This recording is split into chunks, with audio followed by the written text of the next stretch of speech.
¿Qué tal? Buenas tardes, chicos y chicas. Los saludo esta vez a través de una imagen, a través de un video. Es decir, que para que se vea mi rostro. Usualmente están acostumbrados ustedes a escuchar solamente mi voz, pero pues el día de hoy quise presentar mi cámara. Por eso me tardé como 12 minutos en conectarla y todos esas cosillas de la tecnología que en algunas ocasiones nos pasa.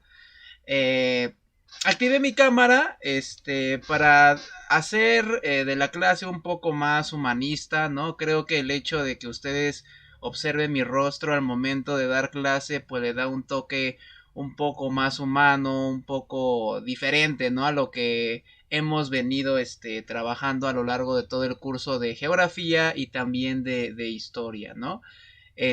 Sin embargo, por la resolución de mi cámara solamente la voy a dejar unos cuantos minutos mientras los y las demás se llegan a anexar a este en vivo. Pero pues bueno, los saludo mientras, ¿ok? Espero les esté agradando la clase de geografía y la clase de historia. Bueno, también en general, ¿no?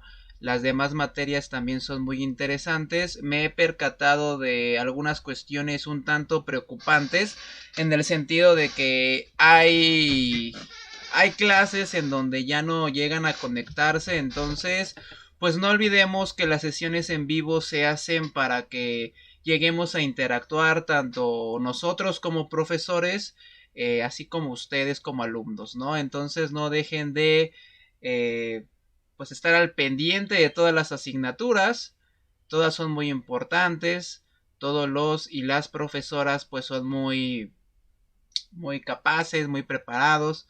Entonces, recuerden que una de las finalidades de los en vivo, pues es que ustedes pregunten a través del chat, ¿no? A través del canal.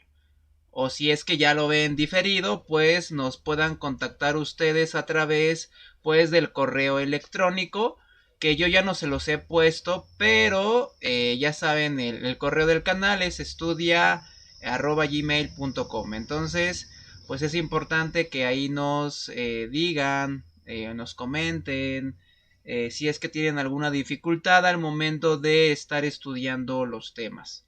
¿Ok? Entonces me quedo a la espera de que se incorporen. Ya somos 4. Pero bueno, por lo mientras pueden comentarme todas sus dudas. Si es que. Si es que hay, claro. ¿No? Recordemos que estamos viendo el tema de eh, Santana. Nos quedamos hablando acerca de la dictadura, de cómo el personaje de Santana fue muy importante, fue muy decisivo para esta cuestión de dirigir o encaminar a México en el sendero liberal. También nos dimos cuenta de cómo esta figura es tan polémica que llegó también a tener sus rasgos conservadores.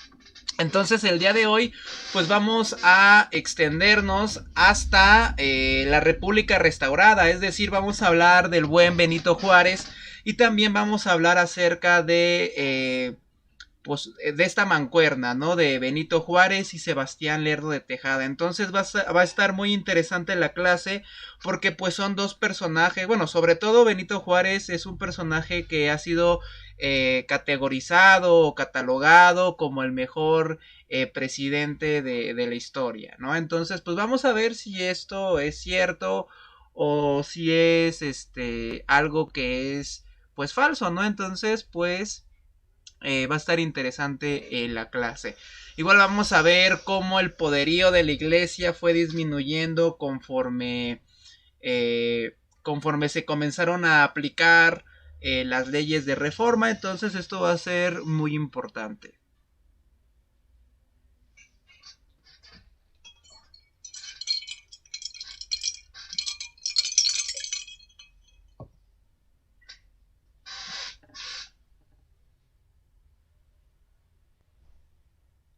Muy bien, vamos a esperar otros 2 minutitos. Mientras pueden preguntar.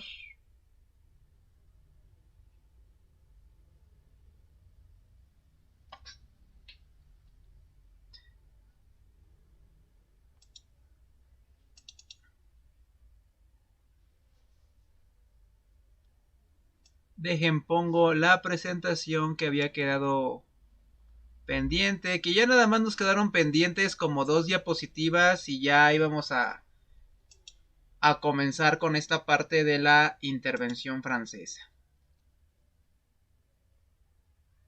Que pensándolo pues viene muy ad hoc, ¿no? El tema con esto que acaba de ocurrir del 5 de mayo. Entonces pues el día de ayer pues hubo muchos festejos, hubo una gran conmemoración sobre este día. Sin embargo, también vamos a hablar así de pasadita del 5 de mayo y pues vamos a ver cuál es pues esta parte de su importancia, si es que tiene alguna importancia, claro, ¿no? Entonces estoy haciendo pruebas en este momento para ajustar la cámara a la diapositiva y pues si no, pues ya mejor quito mejor la cámara, ¿no?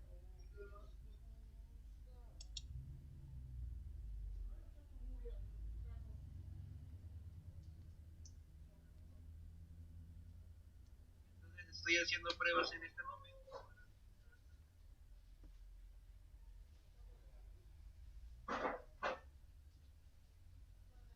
Me parece que ahí ya se ve mi rostro y también la parte de la presentación. Entonces, bien, pasando ya los 2 minutos, inclusive más, vamos a comenzar la sesión del día de hoy. Recuerden que estoy aquí al pendiente del chat. Entonces, si tienen alguna duda, vuelvo a reiterar, por favor, que pregunten, porque su examen con mi PEMS pues ya está a la vuelta de la esquina. Y pues no queremos en el proyecto Estudia que ustedes se queden con sus dudas. Muy bien, entonces vamos a comenzar este tema tan importante que habla sobre la intervención francesa. Básicamente nosotros hemos estado hablando acerca del siglo XIX aquí en México, el cual pues ya vimos que fue muy catastrófico porque está relacionado con crisis económica, social, identitaria y un largo etcétera, ¿no? Estuvimos hablando acerca cómo a partir del primer imperio encabezado por Agustín de Iturbide, pues todo se fue básicamente al carajo. ¿Y por qué digo esto? Porque comenzaron las divisiones ideológicas, comenzaron las divisiones políticas, comenzó el conflicto con la iglesia. De hecho, esto es algo que vamos a hablar el día de hoy. También estuvimos viendo que hubo figuras muy autoritarias, ¿no? Ya les acabo de mencionar uno, Agustín de Iturbide. La sesión pasada vimos otro, que fue el caso de Antonio López de Santana. Entonces, pues, nos vamos a dar cuenta de que esta aparente independencia, pues, obviamente, todavía buscaba entre sus recovecos pues algunas figuras pues centralistas que llegaran a impulsar al país. Inclusive me atrevería a decir que en la actualidad pues México sigue en búsqueda como de estos personajes geniales o personajes muy individualistas que saquen a México pues de la crisis, ¿no? Obviamente esto es solamente una manera muy romántica de interpretar la historia, ya que la historia se consolida a partir de los grandes movimientos, ¿no? De las grandes masificaciones, no de un solo individuo o de un personaje. Entonces esto va a ser sumamente importante a tomar en cuenta. Muy bien, entonces, una vez dado el contexto de la sesión pasada, pues tenemos que llegar a profundizar sobre lo que viene aquí en la diapositiva. Nos dice el gobierno federal triunfa en la guerra de reforma, que de hecho aquí nos vamos a dar cuenta cómo la clase va a estar haciendo muchos retrocesos, pero también va a estar avanzando de forma lineal. ¿A qué me quiero referir de esto? Vamos a comenzar la sesión hablando del término de la guerra de reforma y pues vamos a terminar pues profundizando sobre la guerra de reforma, ¿no? Solamente aquí lo digo para ubicar el periodo, pues en una determinada temporalidad. Entonces esto va a ser sumamente importante.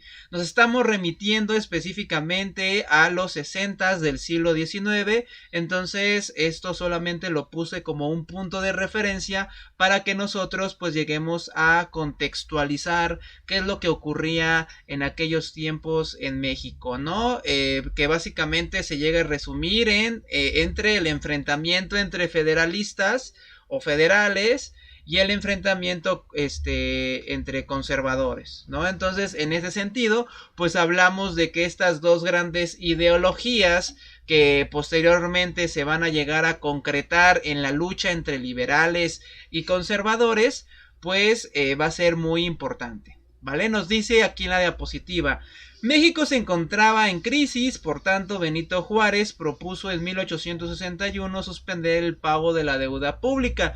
Este concepto de la deuda pública pues comenzó, hay que recordarlo, a partir de los principios del siglo XIX, cuando Agustín de Iturbide, al momento de instaurar pues su imperio, pues llegó a pedir préstamos a países extranjeros, ¿no? Y recordemos que estos préstamos pues tenían la intención de que México tuviera estabilidad económica. Entonces pues esto es muy parecido a cuando sacamos algo en Coppel, ¿no? Si no llegas a pagar a tiempo, pues evidentemente la deuda comienza a ser gigantesca, comienza a crecer y pues llega un momento en donde pues ya la deuda se vuelve impagable.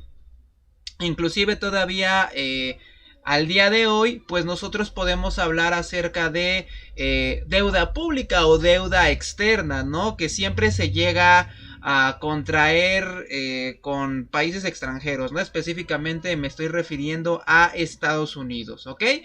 Pero que con quienes se llegó a endeudar México en el siglo XIX, pues se llegó a endeudar con Francia, con España, con Inglaterra. La sesión pasada nosotros estuvimos hablando acerca de cómo España pues sí le costó trabajo como reconocer la independencia mexicana. Sin embargo, con el paso de los años y obviamente con figuras importantes como la de Santana, pues llegó España a reconocer pues la independencia, ¿no? Sin embargo, pues a mediados del siglo XIX nos vamos a dar cuenta de que España aún tenía estos conflictos de intereses con México, ¿no? Específicamente porque pues obviamente España había también invertido capital en este territorio, ¿no? Por lo tanto estaba ahí al pendiente de los pagos, estaba pendiente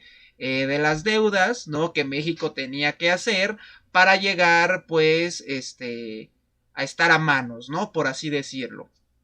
Sin embargo, como Benito Juárez, lo que vamos de leer, decidió suspender los pagos, pues hubo muchos conflictos, ¿no? Específicamente con estos tres países que podemos observar aquí en la diapositiva. ¿Y por qué Benito Juárez llegó a suspender los pagos? Por la simple y sencilla razón de que México estaba en la quiebra.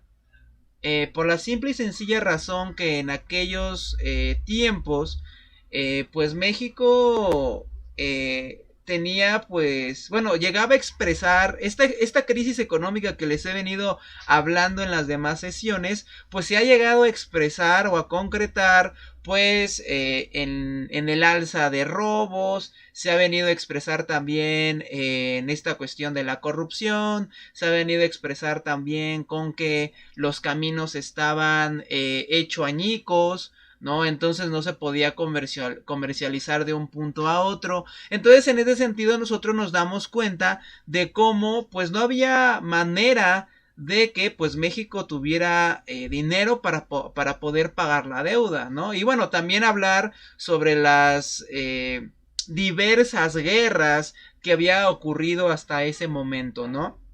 Esta guerra entre liberales y conservadores en realidad fue catastrófica para el país porque lo llegó a empobrecer demasiado, ¿no?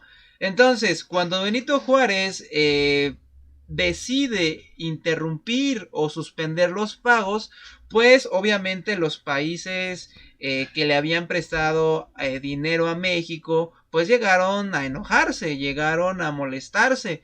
Entonces, pues le enviaron un ultimátum al presidente Benito Juárez para que pues llegara a restablecer el pago, ¿no? Este ultimátum básicamente consistió en que tanto los franceses como los españoles y los ingleses mandaron tropas para que desembarcaran en las costas del país, ¿no? Y pues bueno, ya habíamos dicho desde la independencia de México que cuando un país extranjero llega a enviar sus tropas o llega a enviar soldados a este país, pues bueno, eso básicamente se puede interpretar como una invasión. De hecho, en la actualidad, ¿no? Si un soldado de Estados Unidos, por ejemplo, llega a pisar territorio mexicano, eso de manera automática desemboca en una guerra, ¿no? Sin embargo, pues bueno, esto también ocurría en el siglo XIX. Pero pues evidentemente estas tropas hacían presión al gobierno mexicano para que éste llegara a pagar pues las deudas, ¿no? Entonces, ¿cuál fue la postura de México? Pues en entrar en negociaciones.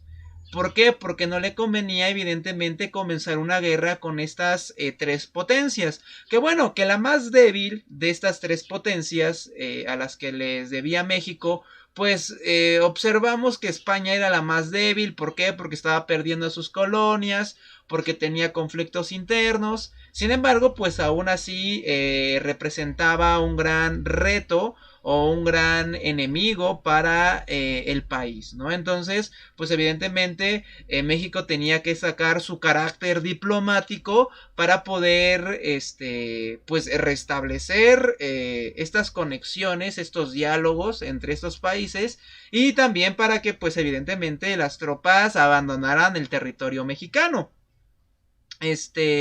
Y aquí vámonos al cuarto punto de la diapositiva que nos dice: México entró en negociaciones con las potencias afectadas y se llegó a un acuerdo con España e Inglaterra. Francia se negó a llegar a un acuerdo, ¿no? Aquí nos damos cuenta cómo tanto españoles como ingleses pues se les pudo convencer de que después se les pagara la deuda. Sin embargo, en ese momento Francia tenía intereses imperialistas y debido a esto pues buscaba un pretexto para llegar a intervenir en territorio mexicano. ¿Y cuál era ese pretexto? ¿O cuál iba a ser esa causa para que llegara a quedarse o a justificar su presencia en territorio mexicano? Pues era esta suspensión de pagos, ¿no?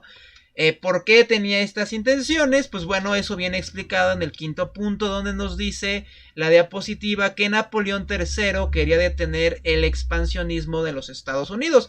¿Se acuerdan también que la sesión pasada estuvimos hablando acerca de la doctrina Monroe y del destino manifiesto, en donde básicamente se planteaba la idea de América para los americanos y también se planteaba la idea de que Dios había enviado a los Estados Unidos para difundir las ideas de democracia y las ideas de justicia y de república, ¿no?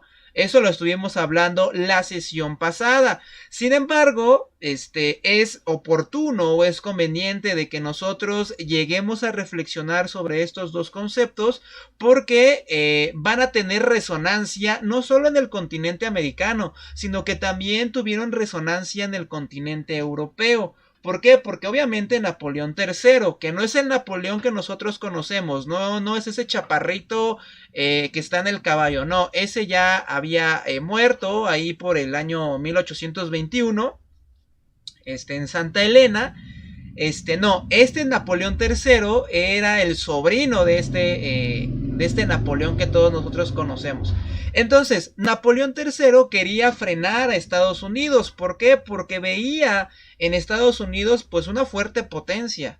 Entonces tanto Francia como Estados Unidos pues entraron en una guerra indirecta, ¿no? En una guerra fría, ¿no? Que ese sería como el concepto que se llega a utilizar aquí en temas bélicos, ¿no? Pero bueno, una guerra fría es aquella guerra o aquel conflicto que se da entre dos naciones de manera indirecta. Entonces, pues, aquí se ve expresado en este deseo de que, pues, Napoleón no atacara directamente a los Estados Unidos, sino que llegara a intervenir en México. Porque pues México evidentemente por su punto geográfico es muy importante o sí es muy importante para ingresar a los Estados Unidos, ¿no? Entonces por eso Francia estaba ahí como muy interesada en México. Continúo leyendo, ¿no? Lo que viene en la diapositiva y nos dice, por tanto apoyó la idea de que algunos mexicanos inclinados al monarquismo, entre ellos se encuentra José Manuel Hidalgo, José María Gutiérrez Estrada y Juan Nepomuceno Almonte, pues se le uniera, ¿no? Es decir que aquí Napoleón llegó a conectarse o llegó a relacionarse con los conservadores o los que en algún momento también recibieron el nombre de centralistas. Esto es importante que yo se los comente porque los conservadores tenían la intención, tenían el interés de que en México se llegara a aplicar nuevamente un imperio. De hecho, esto lo llegan a concretar con la llegada de Maximiliano de Habsburgo, que un poquito más adelante vamos a hablar de estos temas. Ok, entonces cuando los conservadores tenían esta intención, pues llegaron a, como lo acabo de leer, a contactarse, a comunicarse, a relacionarse con Napoleón III para que pues se viera la posibilidad de poner en marcha este segundo imperio, ¿no? Entonces, pues estos conservadores mexicanos, ¿no? En específico, Juan Nepomuceno Almonte y también María Gutiérrez Estrada, pues ellos decidieron hacer una comisión, integrada obviamente por conservadores, y estos conservadores fueron a visitar a Maximiliano de Habsburgo. Entonces, Maximiliano de Habsburgo, al momento de recibir a estos conservadores mexicanos, comenzaron a dialogar. Y pues Maximiliano, a pesar de tener intenciones imperialistas o monárquicas, él siempre respetó la soberanía de los pueblos extranjeros. Entonces Maximiliano puso una condición a los conservadores para que él llegara a gobernar ahí. ¿Y cuál era esa condición? Pues esa condición es de que los mexicanos pues lo llegaran a aceptar como monarca, ¿no? Entonces, pues imagínense, aquí pasa pues algo muy cómico, muy hilarante de la historia mexicana. ¿Por qué pasa esto? Porque los conservadores falsificaron un documento en donde supuestamente los mexicanos o el pueblo mexicano exigía que Maximiliano de Habsburgo pues llegara a gobernar México, lo cual pues evidentemente no era verdad. ¿Por qué? Porque en aquellos momentos si existía una crisis económica y una crisis política, también se sobreentiende que existía una crisis educativa. Entonces fíjense, en el siglo XIX más de la mitad de la población era analfabeta, es decir, no sabía leer ni escribir. Entonces, pues, estos conservadores que les menciono, pues llegaron a engañar a Maximiliano de Habsburgo, ¿no? Para que llegara a gobernar en México. A través de este documento falsificado. Entonces, pues Maximiliano junto con su esposa Carlota, pues decidieron aceptar el trono de México y es cuando ya ingresaron al territorio nacional, ¿no? Sin embargo, pues esta intervención francesa, pues no iba a ser recibida, pues muy pacíficamente por parte de los mexicanos. Entonces pues evidentemente hubo una resistencia muy importante hacia el país de Francia. Y aquí pues se llega a enaltecer una batalla, ¿no? Que hace un momento yo les estuve diciendo, ¿no? Que se conmemoró el día de ayer, ¿no? Hoy es 6 de marzo, el día de ayer hoy es 6, ayer fue 5, entonces el día de ayer se conmemoró esto de la batalla de Puebla, ¿no? Que pues básicamente es la primera, bueno, la gran victoria mexicana sobre el ejército francés. ¿Y qué es lo que llegó a suceder ahí? Pues básicamente el general Ignacio Zaragoza llegó a enfrentar al general Lorences, ¿no? Que era básicamente un general francés que fue el encargado de pues invadir México. Sin embargo, aquí sucede pues algo muy peculiar en la historia de México. Y esta peculiaridad reside en que el ejército francés era un ejército sumamente poderoso. Era el mejor ejército del mundo en aquel entonces. Y por otro lado, nosotros tenemos a un ejército mexicano hambriento, sin armas, sin tecnología. Sí tenían la superioridad numérica, pero pues esta superioridad numérica pues no vale si no tienes estos factores que acabo de mencionar, ¿no? Entonces hay discursos históricos como muy interesantes sobre este hecho, y uno de ellos fue el discurso que llegó a emitir Ignacio Zaragoza cuando estaban a punto de pues chocar, ¿no? Ambos ejércitos, ¿no? Allá en Puebla. Básicamente lo que llegó a decir Zaragoza cuando estuvieron a punto de enfrentar a esta gran potencia fue: enfrente, mexicanos, tenemos al mejor ejército del mundo. Sin embargo, nosotros somos los mejores hijos de México. Entonces, este discurso romántico, este discurso idealizado, pues llegó a motivar a tal grado al ejército mexicano que los llegó a vencer. Sin embargo, a pesar de que se dio esta victoria, pues el ejército francés pues no desistió en llegar a intentarlo y volver a intentarlo, ¿no? Entonces, pues la verdad, la guerra fue ganada por los franceses, pero esta batalla fue ganada por los mexicanos. Entonces, pues nuestra historia oficial, nuestra historia de bronce, pues llega a enmarcar en letras doradas la batalla de Puebla, porque representa pues esta resistencia del pueblo mexicano para ser sometidos, ¿no? Entonces, pues bueno, recordemos que en la historia de México pues nos gusta como llegar a enaltecer determinadas batallas. Y pues bueno, la batalla de 5 de mayo pues es una de esas, ¿no? Vamos a continuar, nos dice aquí en la diapositiva. En 1863 Francia decidió enviar refuerzos para su ejército y entró victorioso a la Ciudad de México. Dense cuenta cómo solo un año después de la batalla de Puebla, pues Francia ya había tomado la Ciudad de México, y pues eso significaba de que pues ya México había sido invadido. Y dense cuenta cómo ya nos habían invadido los Estados Unidos, que nos quedamos la sesión pasada estudiando la mitad del territorio que fue cedido por México, y que bueno, que también se lo quitaron, ¿no? Y pues bueno, esto vuelve a repetirse, pero ya no con Estados Unidos, sino con Francia. ¿Qué repercusiones hubo de esta toma de la Ciudad de México? Pues una de ellas es que Maximiliano y Carlota llegaron a establecerse en el castillo de Chapultepec. El día de hoy, el castillo específicamente ahí en el Museo de las Intervenciones, ¿no? Tras la llegada de Maximiliano, nosotros nos vamos a dar cuenta de que Maximiliano tenía un ideario liberal. Es decir, que él abogaba por la justicia, por la tolerancia, era un monarca que conocía las ideas de la Ilustración.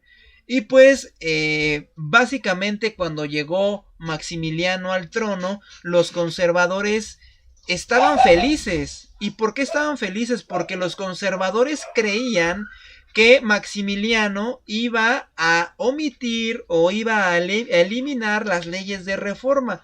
Las leyes de reforma básicamente fueron un conjunto de leyes de corte liberal que tenían la intención de quitarle el poderío a la iglesia y de separar la iglesia del Estado. Bueno, eso a grandes rasgos, no se preocupen, lo vamos a ver en futuras sesiones. Entonces solamente se los comento, solamente como rasgo general para que vayamos nosotros contextualizando toda esta cuestión de la historia decimonónica de México, ¿vale? ¿Qué es lo que llega a suceder después? ¿O cómo se dio el ocaso de los franceses? ¿O cómo se dio el ocaso de este imperio francés? Pues bueno, básicamente comenzó todo a partir de la raíz. ¿Por qué? Porque tenemos que el imperio de Maximiliano de Habsburgo y el imperio de Napoleón III, a pesar de que estaban muy juntos, de que tenían una buena relación, pues no los podemos considerar como iguales. ¿Esto qué quiere decir? Que cada uno tenía sus propias particularidades. ¿Vale? Entonces, y bueno, también por la distancia, ¿no? Tan solo hay un océano Atlántico que llega a dividir pues a ambas naciones, ¿no? Entonces, cuando en Francia llegó a entrar en conflicto con Prusia en el año de 1866, pues básicamente Napoleón tuvo que enfocarse en llegar a pelear con los alemanes, ¿no? Y pues bueno, evidentemente esto le absorbió cantidades monstruosas de capital, y una de sus consecuencias fue que Napoleón quitó el apoyo militar al imperio de Maximiliano. ¿Y esto qué trajo como consecuencia? Pues que en México los liberales llegaran a tener ventaja sobre los conservadores y sobre los franceses. Entonces, pues esto también fue un duro golpe para el imperio de Maximiliano.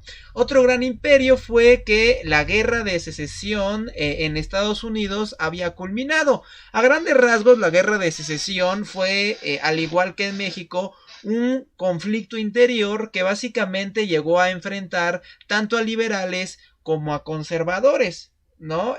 Obviamente en Estados Unidos ganaron los liberales, y pues a partir de esta victoria nosotros nos damos cuenta de cómo pues sí llegó a repercutir en México. Y no sé si ustedes recuerden, chicos y chicas, cuando la sesión pasada estábamos hablando de que la presencia de los Estados Unidos pues es muy importante para nuestra historia. ¿Por qué? Porque gracias a que terminó la guerra de secesión allá, pues aquí en México se dieron las aperturas, o se dio la apertura para que pues el imperio de Maximiliano entrara pues en crisis, ¿no? ¿Dónde fue fusilado Maximiliano? Pues básicamente fue fusilado en Querétaro, en el Cerro de las Campanas, ¿no? Y aquí pues sucede otro hecho muy curioso, ¿no? Al momento de que Maximiliano fue ejecutado por el ejército liberal encabezado por Benito Juárez, pues se dan otra de estas frases históricas que están enmarcadas en letras de oro, ¿no? En nuestra historiografía. ¿Y cuáles son esas? Fueron las palabras o la frase dicha por Maximiliano de Habsburgo cuando estuvo frente al pelotón, bueno, frente a su pelotón de fusilamiento. ¿Y qué palabras dijo? Pues básicamente dijo: que mi sangre selle las desgracias de mi nueva patria.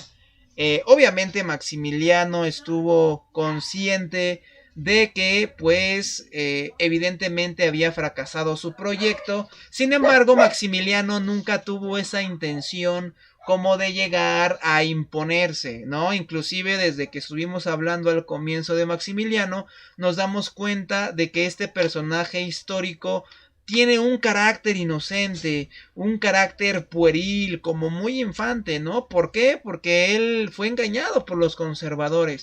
Entonces, cuando entró en conflicto directo con los liberales, pues no solamente encontró pues problemas con los liberales, sino que también con los propios conservadores. ¿Por qué? Porque, como lo acabamos de leer, Maximiliano de Habsburgo llegaba como a favorecer mucho las leyes de reforma que fueron promovidas y promulgadas por el grupo liberal. Entonces los conservadores, al momento de observar de que Maximiliano de Habsburgo tenía tintes liberales, ellos también pues estuvieron ahí en contra de Maximiliano.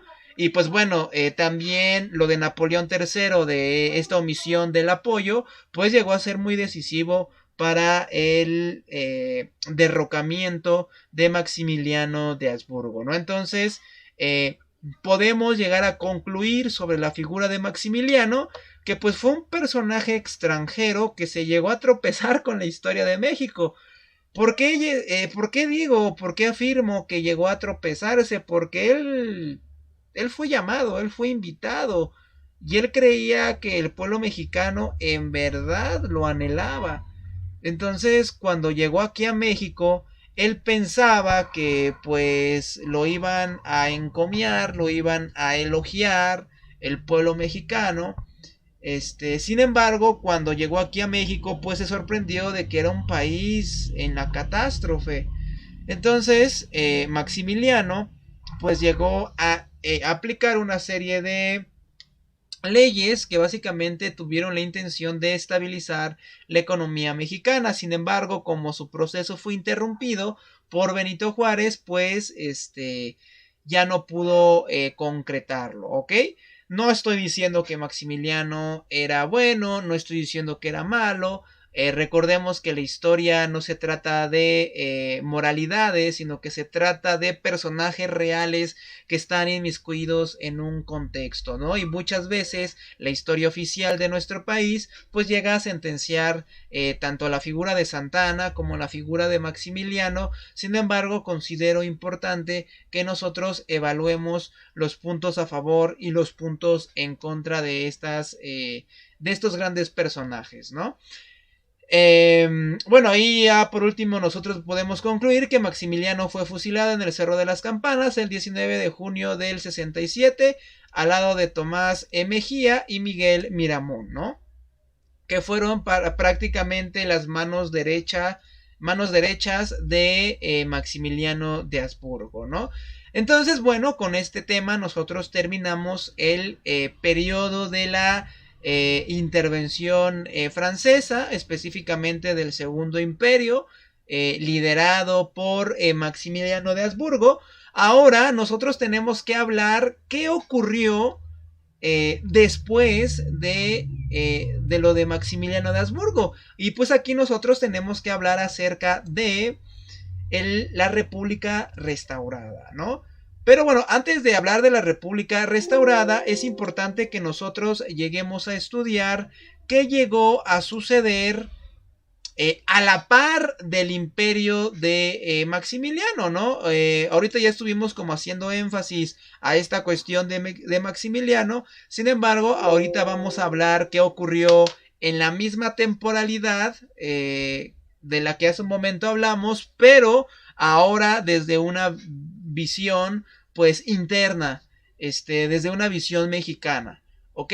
Entonces el siguiente tema que vamos a ver es en busca de un sistema político. Vamos a hablar de la reforma liberal y la resistencia de la república, que esto de la resistencia pues ya está enmarcado durante el imperio de Maximiliano, ¿no? Yo les había dicho hace un momento que pues tenemos que hablar acerca de pues un enfrentamiento entre centralistas y federalistas.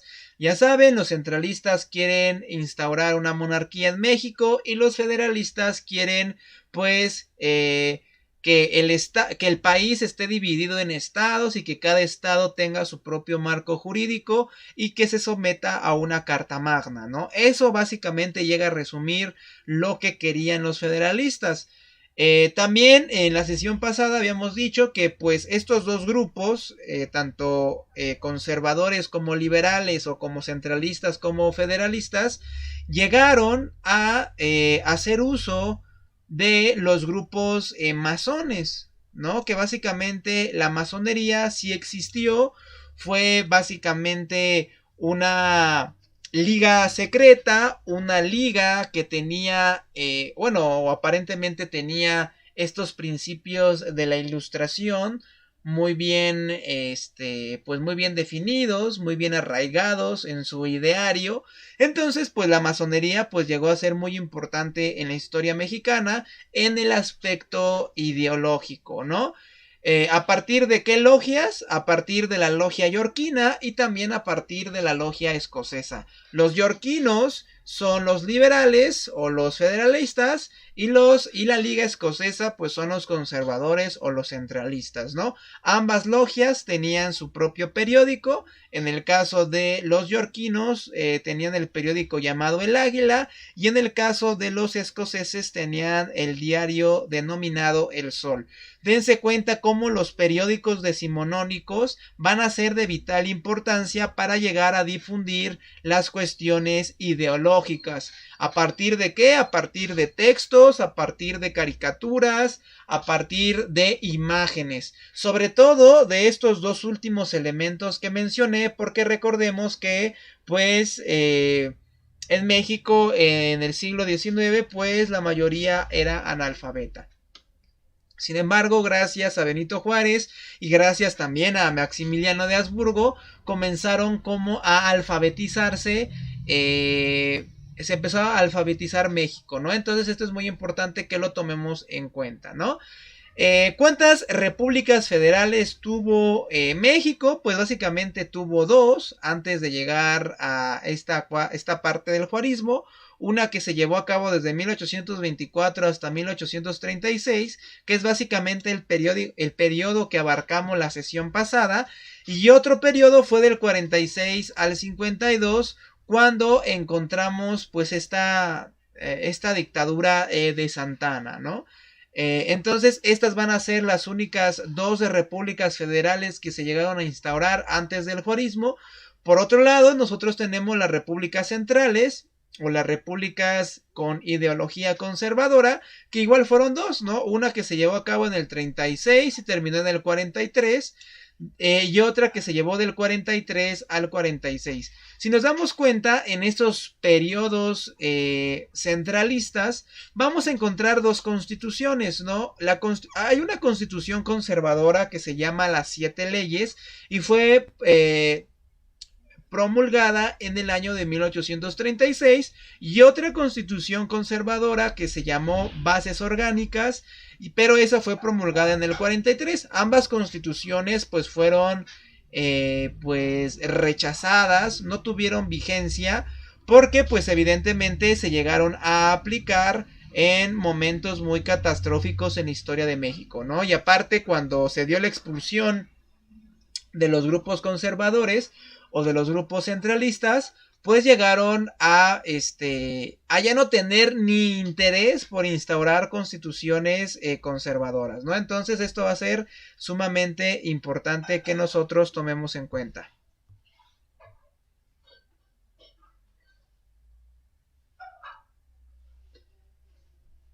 Muy bien, entonces vámonos a la siguiente diapositiva.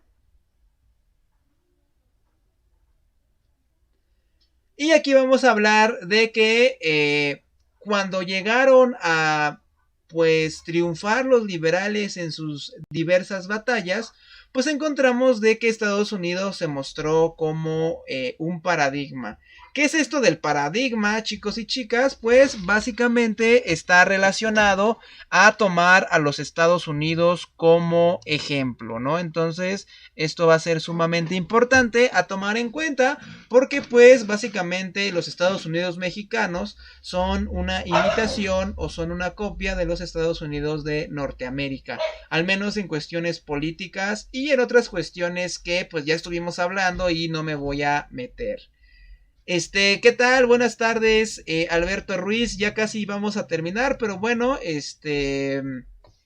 ahí se va a quedar en la plataforma pues los videos, ¿vale? Ahí te invito a que cheques las demás sesiones que te hagan falta, ¿vale? Entonces, cualquier duda o cualquier comentario, ya sabes, Alberto, ahí en el chat.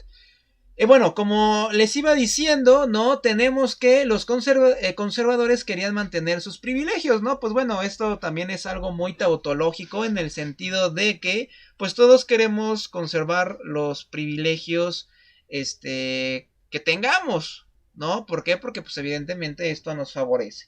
Y pues bueno, los conservadores no iban a ser la excepción. Dejen de checar el chat.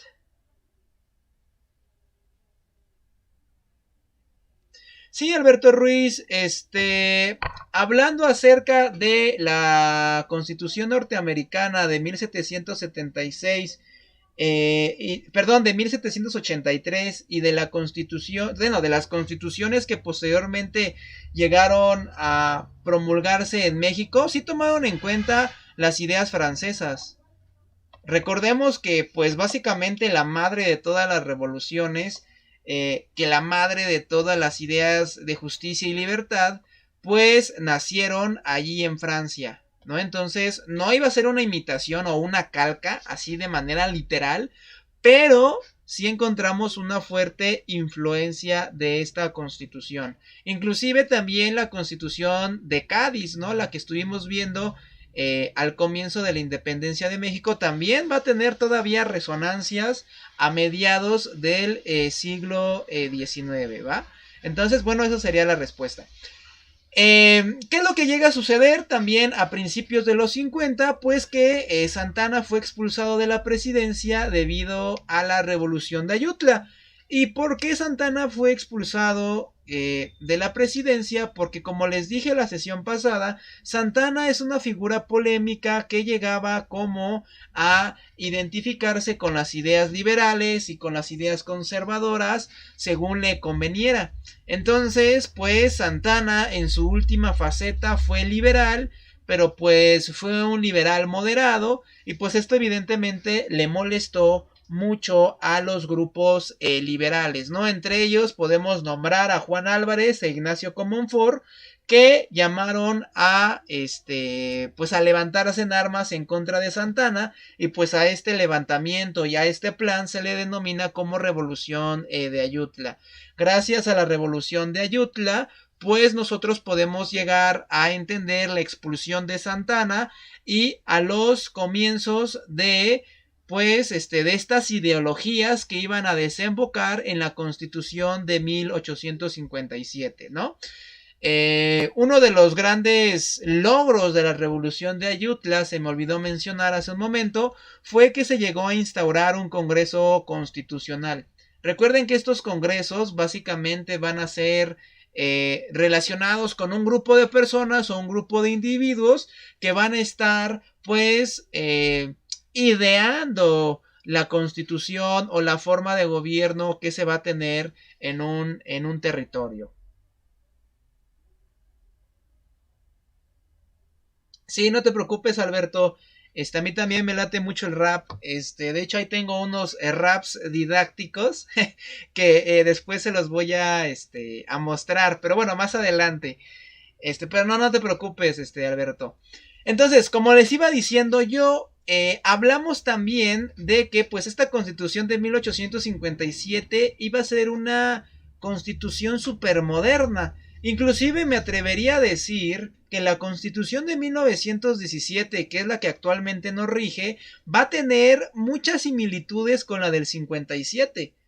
De las tres constituciones importantes que hemos tenido en nuestra historia, me refiero a la del 24, a la de 1824, a la de 1857 y a la de 1917, yo les puedo decir que la más relevante o la más actual o la más decisiva fue la del 57. ¿Por qué? Porque la del 57 se encargó de oficializar esta separación entre la iglesia y el Estado. ¿Por qué era tan importante hacer esta separación en el marco jurídico? Porque básicamente nos vamos a dar cuenta de que la iglesia tenía mucha importancia o mucha relevancia en el ámbito histórico. En el ámbito histórico, en el ámbito cívico, en el ámbito ético, en el ámbito político. Es decir, en todos los temas había una relevancia del elemento clerical. Entonces, pues obviamente los liberales querían disminuir este poderío. ¿Por qué? Porque ahí los sacerdotes eran los ricos, mientras que el pueblo estaba jodido, mientras el pueblo se encontraba en una crisis. Entonces esto iba a ser obviamente muy difícil de llegar a consolidar. Y pues bueno, ¿dónde se consolidó? En la Constitución del 57. Sin embargo, pues bueno, no se trata de echarle la culpa solamente a los sacerdotes. Se trata también de entender que en el siglo XIX, a nivel mundial, pues lo que eran los sacerdotes y los soldados, pues tenían mucha importancia en nuestra historia, ¿no? Que es eh, básicamente el clero que representaba a los sacerdotes y los militares, ¿no? Que representaban pues a esta parte de la milicia, ¿no?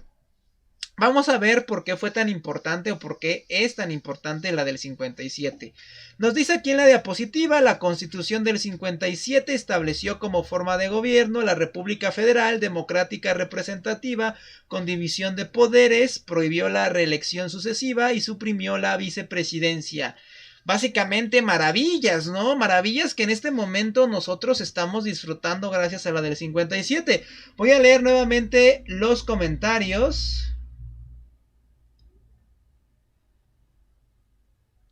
Karen nos pregunta algo muy interesante. ¿Usted cree que la Constitución actual se ha transformado a mal o es una buena base mal practicada? Pues mira, Karen, yo no soy abogado, ¿no? Yo no tengo una formación política. Sin embargo, desde mi perspectiva como historiador y también como literato, puedo afirmar que tenemos una de las constituciones más funcionales del mundo. ¿Por qué? Porque la Constitución que actualmente tenemos respeta las garantías individuales, respeta las cuestiones laborales, respeta y permite pues que nosotros como individuos nos respetemos. Sin embargo, el problema de nuestra Constitución es la gente, son los políticos y también nosotros como ciudadanos que muchas veces no conocemos sobre nuestros derechos y los que los conocen pues los ignoran. Entonces, la Constitución de 1917 ha sido reformada muchísimas veces, inclusive ya se especula de que hace falta una nueva Constitución. ¿Por qué? Porque si nosotros comparamos la del 57, la de 1917 y la que actualmente nos rige, sí vamos a encontrar la misma base, sin embargo, ya vamos a encontrar muchas reformas que se han llevado a cabo a lo largo pues de ya más de 100 años. Entonces sí ya nos surge una nueva constitución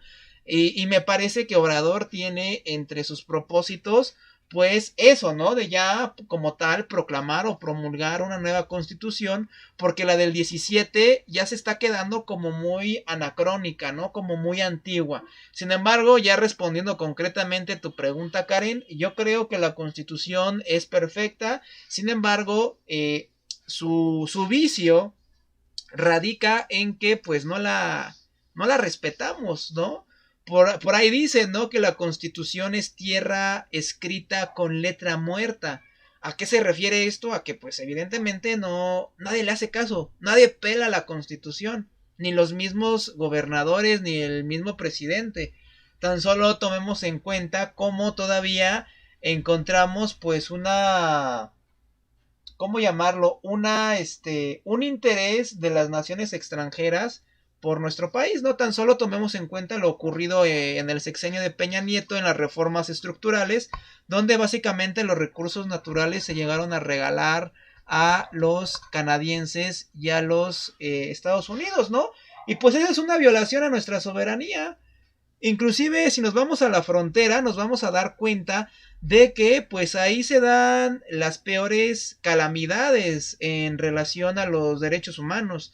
Ahí violan, matan, desaparecen, torturan, un sinfín de calamidades que están ocurriendo, pero porque evidentemente pues no las pelamos. Entonces bueno, eso sería mi punto de vista, Karen. Déjenme seguir leyendo. No te vayas con esa idea, Yamil, porque no es que haya sido solamente una copia, hay variantes, pero lo que yo estoy diciendo es que la del 57 es la base de la Constitución de 1917. prácticamente van a decir lo mismo, sin embargo, sí son diferentes. La de 1917, vamos a ver más adelante, que llegó a concretar los ideales revolucionarios de Madero, de Zapata, de Villa y también, por supuesto, de Venustiano Carranza. Más adelante voy a volver a retomar esta diferencia entre las constituciones. Entonces, hay que, espérame tantito, Yamil, y ya te respondo con más detalle, ¿no? Ya cuando lleguemos a Revolución Mexicana, ya casi llegamos. De hecho, si es que nos da tiempo, el día de hoy vamos a llegar a comienzos del Porfiriato, ¿va? A ver, continúo leyendo. Sí, sí, sí, Karen, porque es la que pone los puntos más importantes sobre la vida moderna, ¿no?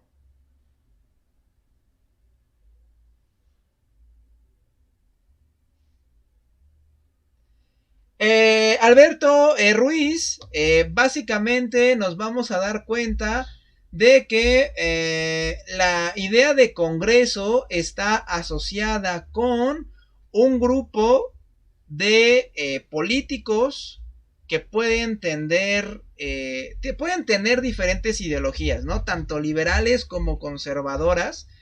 Y pues estas ideas se llegan a representar en documentos oficiales como una constitución. Entonces, el Congreso entiéndelo como un grupo de individuos que hacen constituciones, que crean o promulgan documentos oficiales. ¿Para qué? Para que un Estado llegue a tener leyes sólidas y funcionales que permitan la cohesión o la unión de de una sociedad, ¿vale? Órale, Alberto, yo no sabía, sí, sí, sí, sí, sí, en mis ayeres recibía ese apodo, pero pues bueno, todavía, sigo haciendo música y todo ese rollo, pero bueno, no nos convoca mi faceta de rapero en estas clases, ¿no? Nos convoca en la clase. Ya después, chicos, tengo planeado ahí hacer unas canciones sobre temas de Comipems, que voy a publicar ahí en el grupo de Estudia, ¿no? En la página de Estudia, ¿no? Por si gustan ahí checar mi material de rap que tiene que ver con la educación, pues bueno, ahí lo pueden ver sin ningún problema. Pero bueno, entonces, como yo les iba diciendo, básicamente la Constitución del 57 es considerada una de las más importantes por estos rasgos, ¿no? Que voy a subrayar aquí en la diapositiva, ¿no? Primero tenemos de que pues llega a oficializar este concepto importante de la idea de república. Recordemos que ya no estamos hablando de monarquías, sino que de repúblicas, es decir, que se va a tomar en cuenta el poder del pueblo. También tomamos en cuenta el concepto federal, que básicamente está relacionado con una división, con la división de un país en estados, y cada estado va a tener su soberanía. Tenemos también que la Constitución del 57 va a tomar en cuenta este factor o este elemento de la democracia, el cual pues evidentemente va a ser una herramienta de la República para llegar a emitir un voto, ¿no? Entonces pues inclusive, ¿no? Este año aquí, bueno, en todo México se dan elecciones y van a ser muy importantes porque pues de esa manera el ciudadano pues participa. A eso se le llama participación ciudadana, ¿no? Que ya van a ver con el profesor Marco. También llega a asociar este carácter de representatividad. ¿Qué significa esto de representatividad? Pues básicamente de que los gobernadores o los presidentes van a llegar a representar, van a llegar a manifestar los deseos, las ideas de su lugar de procedencia, ¿vale? Y pues también pues hablamos de la división de poderes, ya saben, en un ejecutivo, en un legislativo y en un judicial. El ejecutivo se llega a representar a partir del presidente, el judicial a partir de la Suprema Corte de Justicia y el legislativo a partir de la Cámara de Diputados y Senadores, ¿no? Aquí también es muy importante tomar en cuenta, ¿no? Que se prohibió la reelección sucesiva. Y dense cuenta que esto, ¿quién no lo va a respetar? No lo va a respetar, pues, Porfirio Díaz. Estamos viendo en este momento un antecedente del porfiriato. Y ahí como que pasan como cosas medio extrañas, ¿no? De si ya se había estipulado que en la Constitución la reelección sucesiva no se permitía, ¿por qué 20 años después o 30 años después en el porfiriato se permitió? Esto es a lo que yo les refería, ¿no? De que la Constitución, las constituciones son muy hermosas, pero desgraciadamente son letra muerta cuando no les hacemos caso. Entonces, pues bueno, ahí se da un eco de pues de nuestra actualidad, ¿no? Tenemos también que se suprimió la vicepresidencia. Y fíjense que aquí es muy curioso. Cuando se está estudiando la historia de México, los extranjeros se llegan a sorprender por qué en México no tenemos la figura del vicepresidente. No sé si ustedes se han dado cuenta, pero en Estados Unidos sí hay un vicepresidente que obviamente ocupa la presidencia cuando llegue a faltar el presidente, ¿no? Es como el segundo al mando. En nuestro caso mexicano no es así. A pesar de que somos una imitación política de los Estados Unidos, nosotros en México llegamos a eliminar esta figura. ¿Por qué? Porque la figura del vicepresidente era muy extraña, porque usualmente los vicepresidentes siempre llegaban a levantarse en armas en contra del presidente, ¿no? Es como que no estaban de acuerdo con que habían perdido o que estaban eran los segundos al mando. Entonces, pues estos evidentemente llegaban a molestarse y pues llegaban a conspirar en contra del presidente. Entonces los liberales dijeron, ¿saben qué? Esto se acabó, vamos a terminar con esto, ¿no? Entonces por eso se suprimió la figura del vicepresidente. Muy bien. Vamos a darle otros 15 minutos, chicos y chicas. ¿Por qué? Porque hoy lamentablemente, y casi se me olvidaba comentarles, el día de hoy pues no va a poder la profesora Dianita dar su clase, ¿no? Tuvo algunos problemas ahí. Entonces no se preocupen, el día de mañana a las 3 de la tarde pues ya la profesora Diana va a transmitir en vivo a través de canal, ¿vale? Entonces para que ahí estén al pendiente. Sin embargo, bueno, para llegar como a compensarles que no va a haber materia de física, me parece que les toca ahorita, pues bueno, yo me voy a extender un poquito más de la hora que siempre está planeada, ¿vale? Entonces se los comento para que me aguanten, ¿no? Y no se desesperen. Y porque también para que pregunten, ¿no? Para que se haga más dinámica la sesión. Muy bien, entonces, una vez que nosotros tomamos en cuenta esto de la Constitución de 1857, tenemos que hablar, pues, de figuras liberales que fueron parte fundamental o elementos importantes para la Constitución, ¿no? Tenemos la figura, evidentemente, de Ignacio Comonfort, que sí es un liberal, de hueso colorado. Sin embargo, en la historia de México encontramos de que la visión pues no es una visión maniqueísta. ¿Qué significa esto? Significa de que en la historia de México ni todo es blanco ni todo es negro. Es decir, encontramos ahí tonos grises oscuros, tonos grises claros, bien extraños. ¿Por qué? Porque Ignacio Comonfort, como lo acabo de mencionar, fue una pieza fundamental del liberalismo. Sin embargo, pues Ignacio Comonfort desconoció la Constitución de 1857.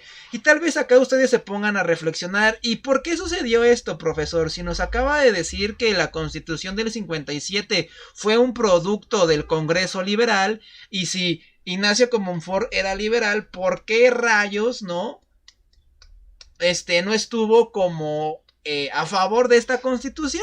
No, pues básicamente no estuvo a favor porque él creía que el liberalismo ya iba en picada, es decir, ya había entrado en un periodo de crisis. Entonces él como que no se quería ver comprometido por sus ideales y pues decidió mejor desconocer la Constitución.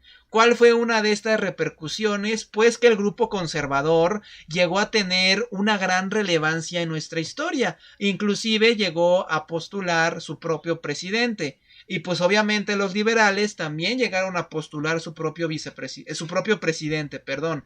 Entonces, cuando Ignacio Comonfort fue presidente en México y llegó a desconocer la Constitución, pues la silla presidencial mexicana se quedó sin nadie.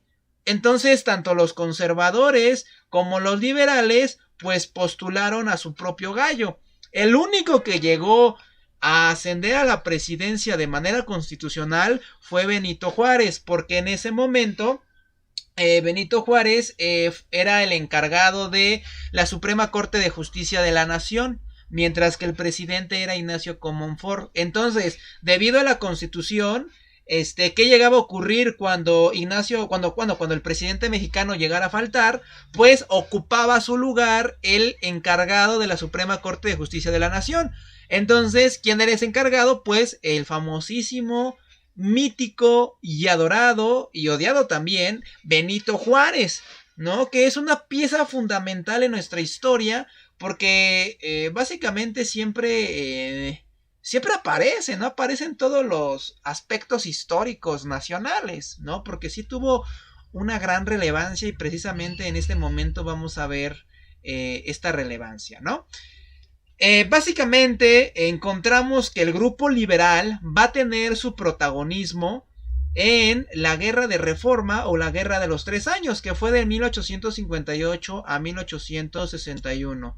¿Qué es lo que ocurrió en esta Guerra de Reforma? Pues básicamente se llegaron a enfrentar tanto grupos liberales como grupos conservadores. ¿Se acuerdan de que básicamente a comienzos del siglo XIX les he estado duro y dale con que liberales y conservadores no se quieren y que se atacan de manera indirecta y de que cada quien postula a sus propios presidentes y sus propios diputados y se agarran del chongo a través de periódicos y a través de ideas filosóficas? Pues bueno, ya el gran enfrentamiento, el choque así colosal, ¿no? Pues se da en la Guerra de Reforma. ¿Por qué? Porque ya no solamente es un ataque indirecto, sino que ya es un ataque bélico, ya es un ataque militar. Entonces estos 3 años, nuevamente México comienza un periodo de guerra. ¿Quiénes eran los que venían más aventajados? Pues eran los conservadores. ¿Por qué? Porque estos estaban en una mejor posición económica y por lo tanto tenían acceso a las armas. Recordemos que los conservadores eran militares, eran sacerdotes, eran nobles, eran básicamente pertenecientes a la élite política. Entonces, pues evidentemente tenían estabilidad. Por el otro lado, los liberales estaban un poco más amolados, más jodidos, porque pues ellos eran como que más pertenecientes al pueblo. Igual eran políticos, igual eran militares, igual eran sacerdotes. Sin embargo, pues no tenían estas ventajas que los conservadores tenían, ¿no? Porque obviamente los conservadores se llegaban a codear, ¿no? Por así decirlo, con altos funcionarios. Y aquí me estoy refiriendo de Napoleón III, por ejemplo. Aquí es cuando se conecta, ¿no? Se conecta lo que acabamos de ver del segundo imperio de México, el de Maximiliano, con esto, ¿vale? Entonces va a ser muy importante. Ahora, ¿quién triunfó en esta guerra? Pues triunfaron los liberales, ¿no? El 1 de enero de 1861. De hecho, por eso se llama la Guerra de 3 años. ¿Por qué? Porque solo duró 3 años. Valga la redundancia, ¿no? Pero bueno, no tenía que obviar esto, ¿no? Entonces, bueno, por eso se llama así esa guerra, ¿no? La Guerra de 3 años también es importante que nosotros mencionemos que pues tiene que ver con reformas. ¿Qué es una reforma? Una reforma, chicos y chicas, ustedes deben de entenderla como una modificación de la Constitución. O deben de entenderla como la promulgación de una ley política o una serie de leyes. En el caso de las leyes de reforma, encontramos pues un combo de series, un combo de leyes políticas que van a llegar a repercutir en la vida económica, social y política de México. A grandes rasgos, con las leyes de reforma, como hace un momento les dije, Iglesia y Estado, que eran los mejores amigos por siempre, llegaron a separarse. ¿Vale? Y ahorita vamos a ver por qué. Yo les había dicho que a mediados del siglo XIX era muy latente las diferencias de clase. Es decir, encontrábamos ahí los sacerdotes y los militares, que eran los más ganones, los que tenían los mejores puestos, los que ganaban muchísimo dinero, los que no tenían ninguna preocupación. Por el otro lado tenemos que la mayoría de los mexicanos eran analfabetos, se morían de hambre, o eran bandoleros o eran perseguidos por el gobierno. Entonces pues estaba muy horrible la situación. Entonces pues Benito Juárez llegó a impulsar la economía mexicana, pero para impulsar la economía mexicana tenía que hacer algo. ¿Y qué tenía que hacer? Pues quitar privilegios. ¿Y a quiénes llegó a afectar? Pues obviamente al clero y también a la milicia. Obviamente estos aventaron el grito al aire y estuvieron en contra pues de Benito Juárez, ¿no? Sin embargo, pues Benito Juárez, vean que llegó a proponer. Bueno, no solamente fue Benito Juárez, fue todo su grupo, ¿no? Ahí encontramos también a Comonfort, ahí encontramos a Iglesias, encontramos también a Sebastián Lerdo de Tejada, a varios. Pero los más importantes para su examen Comipems, pues van a ser estas leyes, ¿no? Tenemos la ley Juárez, que establece la supresión de fueros eclesiásticos y militares y sus tribunales. Es decir, se les quita el fuero. ¿Qué es un fuero? Pues básicamente un derecho político que adquirías por ser eclesiástico o por ser militar. Es decir, recibías un trato diferente por ejercer este tipo de profesiones. Entonces Benito Juárez dijo, ¿sabes qué? Vamos a instaurarla. Y esto se acabó. Se acabaron los privilegios. Posteriormente, un año después, comienza una de las leyes más importantes y la que en verdad afectó directamente a la iglesia, ¿no? Tenemos la ley de desamortización de bienes de corporaciones civiles y eclesiásticas, o también llamada ley Lerdo. ¿Y en qué consistía la ley Lerdo? Básicamente, como lo dice en la diapositiva, tiene la facultad de vender o rentar todos los bienes inmuebles de las corporaciones, ya fueran del campo o de las ciudades, incluidos los de comunidades indígenas que no se consideraban productivos. Es decir, toda tierra, todo terreno que no produciera economía, que no produciera capital, iba a ser vendido por el gobierno o iba a ser utilizado por el gobierno. Independientemente si le pertenecía a ese terreno a un indígena, independientemente si ese terreno le pertenecía a un militar o a un sacerdote. Es decir, tenía que movilizar las tierras muertas. ¿Qué significa esto de tierra muerta? Pues una tierra muerta es aquel lugar que está abandonado y que no produce. Entonces, si tu país está en una crisis económica, pues ¿cómo la incentivas o cómo la impulsas? Pues a través de estas leyes de desamortización. Obviamente aquí los indígenas también fueron afectados, que de hecho algunos historiadores llegan a decir que aquí ya comienza como las causas de la revolución. ¿Vale? ¿Por qué? Porque acuérdense que la revolución estalló sí por el porfiriato, pero también por las desigualdades sociales, porque los caciques, los que eran dueños de las tierras, bueno, aparentemente dueños de las tierras, llegaban a explotar a los indígenas, mientras que los pobres indígenas tenían jornadas de 16, 18 horas y pues se morían en los campos. Entonces, ¿por qué llegó a suceder esto? Porque en el año de 1856, pues, el gobierno le quitó las tierras a los indígenas y se las dio a los caciques, para que ellos, pues, explotaran esa tierra y, pues, llegaran a activar la economía, ¿no? También tenemos la Ley Iglesias de 1857, que regulaba el cobro de derechos parroquiales, como bautizos, matrimonios e inhumaciones a los pobres, y abolió su cobro para los grupos menesterosos. Antes, chicos y chicas, se te cobraba cuando te ibas a casar, te ibas a bautizar, ibas a enterrar a alguien, y eran cantidades pues muy alarmantes. Entonces, pues obviamente este tipo de servicios llegaron a prohibir, no llegaron a prohibirse, llegó a prohibirse a que se cobrara por ellos. Pero obviamente Benito Juárez tenía como una visión de ayudar a los más desfavorecidos, y pues por eso llegó a prohibir toda esta parte del cobro, ¿no?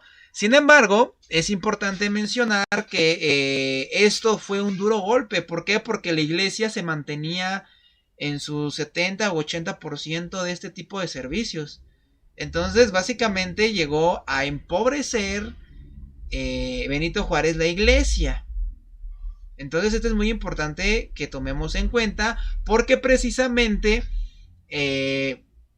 los sacerdotes o el estado perteneciente al clero iba a llegar, pues a llegar ¿cómo se llama? A participar en lo que hace un momento vimos de la Guerra de los 3 años o la Guerra de Reforma.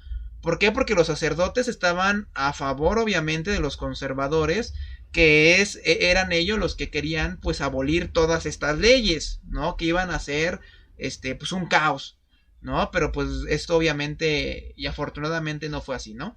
Por último, la ley del registro civil, que establece funcionarios del Estado para registrar nacimientos, adopciones, matrimonios y fallecimientos. ¿Esto quién creen que lo hacía antes? Pues sí, la iglesia. Entonces, cuando se da esta ley del registro civil, un año después de haber comenzado la Guerra de Reforma, pues nosotros podemos llegar a decir que pues fue un duro golpe, fue un golpe político para los sacerdotes, ¿no? Entonces, pues obviamente la iglesia aquí comenzó a debilitarse y sobre todo comenzó a perder personalidad jurídica. Muy bien.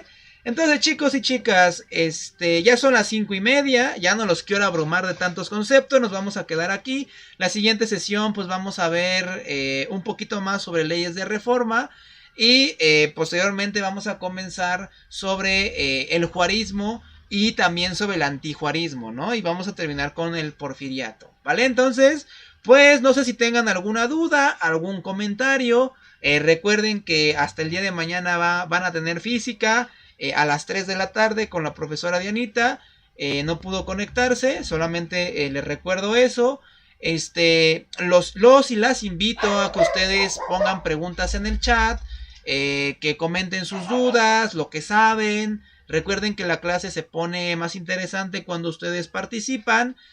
También, por favor, estén al pendiente de las sesiones de todo el proyecto Estudia, no solamente de algunas, todas son importantes, y pues todos podemos aprender de estas clases en vivo. Recuerden que ya casi termina bueno, no casi, falta un mes para que termine este curso, entonces pues ya hay que ponernos las pilas, y recuerden pues preguntar y preguntar, ¿no? Los invito a que se suscriban, a que compartan este video con sus conocidos, con sus conocidas. No importa que no hayan estudiado nada, no importa que no nos hayan sintonizado. Ya saben que cuando se hace una pregunta y si es pertinente, pues la respondo en el en vivo. Todos los profesores y las profesoras estamos trabajando para mejorar las clases. Ya se están comprando cámaras, ya nos estamos comprando micrófonos. Como ustedes pueden ver, ¿no? Es la primera vez que salgo a cuadro, ¿no? Por eso mi nerviosismo al comienzo de la clase, pero bueno, creo que ya me acostumbré. Entonces, pues, como pueden ver, estamos trabajando y esforzándonos mucho para que el canal crezca y pues que las clases tengan mejor calidad. Obviamente vamos a ir mejorando. Sin embargo, pues bueno, solamente quería comentarles esto. Entonces, déjenme ver si no hay ningún comentario. Muy bien, entonces pues no me queda más que despedirme. Les agradezco se hayan conectado y nos estamos viendo, chicos y chicas. Nos vemos, hasta luego. Nos vemos el lunes con la materia de geografía. Cuídense mucho. Bye.